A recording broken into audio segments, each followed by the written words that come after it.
मी सगळं मी पिंगुळी पाझर तलावाबद्दल बोलणार आहे। पिंगुळी पाझर तलावाबद्दल सर्वांच्या जनतेच्या तीव्र अशा भावना आहेत की त्या ठिकाणी एक कंपनी वर्जिन म्हणून एक कंपनी आहे, ती कंपनी तलावाच्या परिसरामध्ये मोठ्या प्रमाणात बांधकाम होणार आहे त्या ठिकाणी, आणि बांधकाम झाल्यामुळे त्या ठिकाणी जे सांडपाणी आहे ते तलावामध्ये जाणार आहे आणि पाणी दूषित होणार आहे।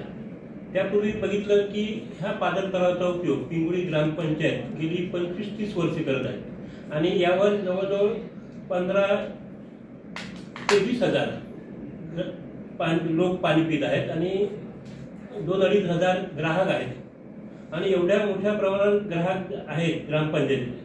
आणि असे असताना सुद्धा ग्रामपंचायतीने त्या ठिकाणी विकासकाला NOC दिलेले आहे आणि रेखांकनासाठी परवानगी NOC ग्रामपंचायतीने दिले आहे।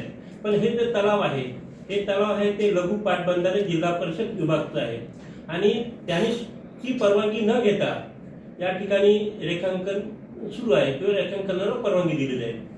या ठिकाणी जे परवानगी न घेता सुद्धा लपाने त्याकडे पूर्णपणे दुर्लक्ष केलेलं आहे, कारण हे लपाच्या ताब्यात असल्यामुळे लपाने त्यांच्यावर कारवाई करणं गरजेचं आहे किंवा त्याला परवानगी दिली की NOC देऊ नये असं मला वाटते।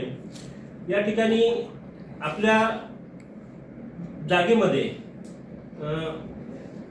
त्यांच्या जागेमध्ये रेखांकनासाठी परवानगी दिली जाते किंवा अतिक्रमण होत होतं, याकडे लपाचं अजिबात लक्ष नाही।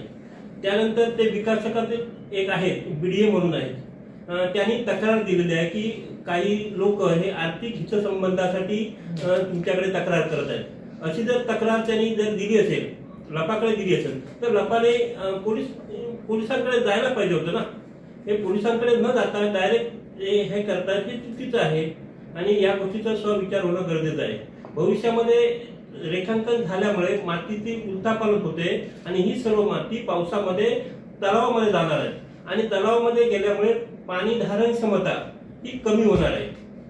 त्याशिवाय आजूबाजूच्या जंगलतोड झाली, त्या पूर्वीच्या काळी त्या ठिकाणी नारळ बागायची होती, काजू होते आणि यांची सर्व प्रकारे तोड झालेली आहे आणि पर्यावरणाला सुद्धा धोका निर्माण झालेला आहे या ठिकाणी।